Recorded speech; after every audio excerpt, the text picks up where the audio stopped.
Talking stages are the dumbest freaking thing ever invented. One thing that I'll never understand is the talking stage. That shit is dumb as fuck. What is the talking stage? For the sake of this video, we're going to define the talking stage as the period of time when you first meet a person all the way up until the official relationship is declared. And before we get into it, I want to go into the history of the talking stage so you all know that this term is only 5 or 6 years old in the form that it's in today. So let me take you all the way back to 2016. Tinder and Bumble are both very popular, and the talking stage was only the period of time where you would match with somebody until the first date. So for me, I was on Bumble. The girl had to make the first move at that time. Hey, I love your dog in your profile. Oh, great. Do you want to meet for drinks Friday at 7? Talking stage over. Of course, from time to time, it would take a few more messages to make somebody comfortable, but that was that. Fast forward to 2020, we're in lockdown. TikTok is popular, and the talking stage has become something else. Now it's exceeded past the first date, and we have Netflix and chill, we have snap streaks, we have a lot of relationships going nowhere because of lockdown, and the talking stage starts to take on a life of its own. And then in 2022 or so, we have the talking stage entering Gen Z dating lexicon, all the way up until 2025, where we have relationship coaches, we have dating coaches, therapists, everyone on all the platforms talking about what to do in the talking stage, how to get people obsessed in the talking stage. I hate the talking stage. So Gen Z, yes, you are cooked because of this talking stage. So let's go into the phases of the talking stage and what you can do about it. I don't want to text you for 2 weeks in a talking stage to go on a first date. Let's call the first phase of the talking stage before meeting in person.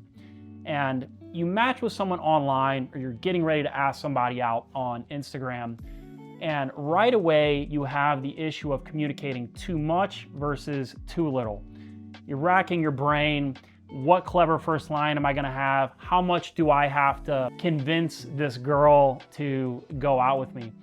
Guys, it's not about that. I think when the girl sees your profile, sees you online, they know right away if they're gonna wanna go out with you or not. It seems like there's 10 guys to every 1 girl. Just shoot your shot. I think the best thing to do right now is make direct plans, such and such place, XYZ night, XYZ time, and just leave it at that.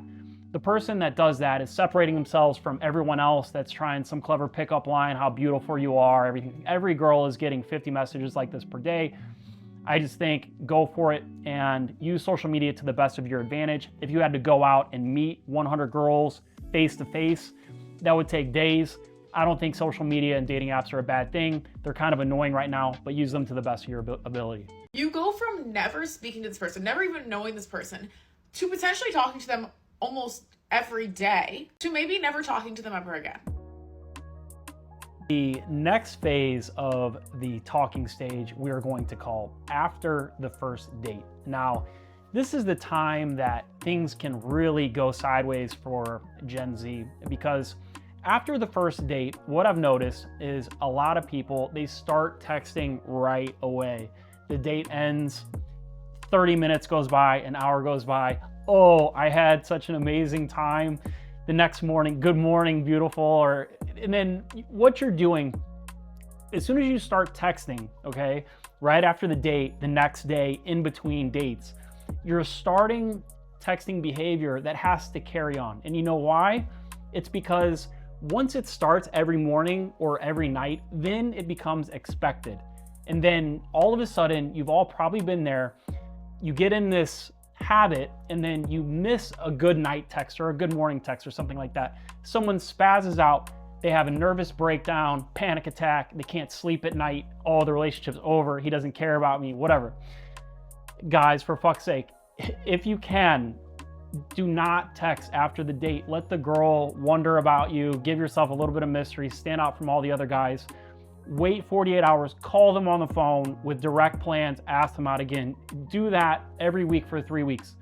The goal here is to keep texting to a bare minimum. Set up good communication hygiene from the jump, and you'll see much more success in your relationships. It's the same thing over and over and over.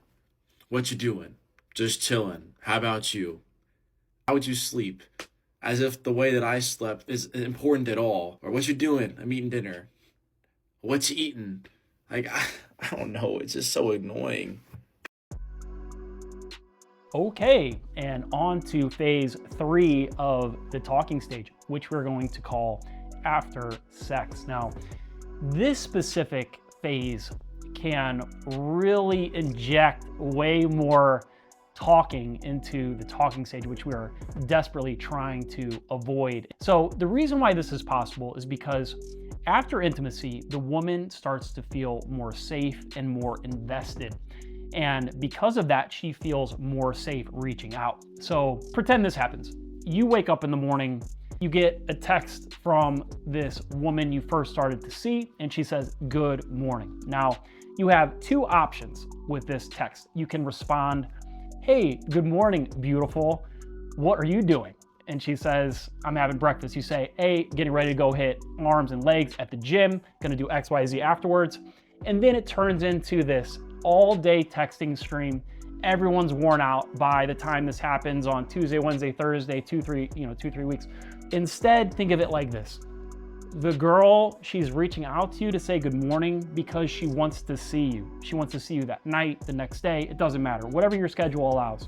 When she says good morning, just make plans with her when you're gonna see her next. Don't start a full day conversation with her. Just make plans with her. That's what she really wants. You can avoid all this extra talking, all this extra fatigue. You can move the talking from the phone into real life in-person contact without constant texting all day while you're at work, while you're at school, while you're waking up, while you're sleeping. So just think of that. That is the after sex phase. I've said it before, but I will say it again. The concept of talking phases, or at least what they've become, is so dumb to me. How many of y'all believe that you should be loyal during the talking stage? And you're not really exclusive until you're dating. But in my opinion, if you're planning on dating that person, I think you should be loyal and you should expect the same from them. Well, because what do you mean that you were talking for months, and then you dated for a month? Because you were dating that whole time, basically, if you were talking, and you're like exclusively talking. And the fourth and final phase of the talking stage before the relationship happens is actually a bonus stage, because I didn't even know about this until 2 or 3 days ago when I was reading comments in TikTok, and I was so fucking confused when I saw this, but it is called the exclusively talking stage. And this is when two people supposedly agree to exclusively talk before entering into a relationship. So let me get this straight. You can't go out and tell people you're boyfriend and girlfriend when you're away from one another or when you're together, but you're agreeing to exclusively talk. I'm assuming this has to do with sex, just so people aren't sleeping around. But at the same time, so you want that, but you gonna go on like a guy's trip, or the girl's gonna go on a girl's trip? No, I don't have a boyfriend. I don't have a girlfriend. Guys, this is the dumbest thing I've ever heard of in my entire life. What is the purpose? Why can't this stage be skipped altogether and go right to boyfriend and girlfriend? I'll never understand this. The logistics of it are completely insane. So it's an art and a science for a guy to deliberately ask the girl when she should be his girlfriend already, to find that like hint that she drops. So what you're trying to make a guy do is first propose like, hey, we're gonna exclusively talk. And then after that, at some defined magical moment, you're gonna say, okay, now we're ready to be boyfriend and girlfriend. Gen Z, this is complete insanity. Just please do me a favor, skip over that one. I don't know what the world is coming to, and good luck to all of you in Gen Z. But just to recap my entire video, if you didn't catch the theme, it's to go back in time when life and dating were so much more charming without the phone. The texting and the social media and everything, it's going to suck the life out of you and your relationships. Try to go back to a time when talking was done in person, face to face, and not so much talking in the talking stage on your phones.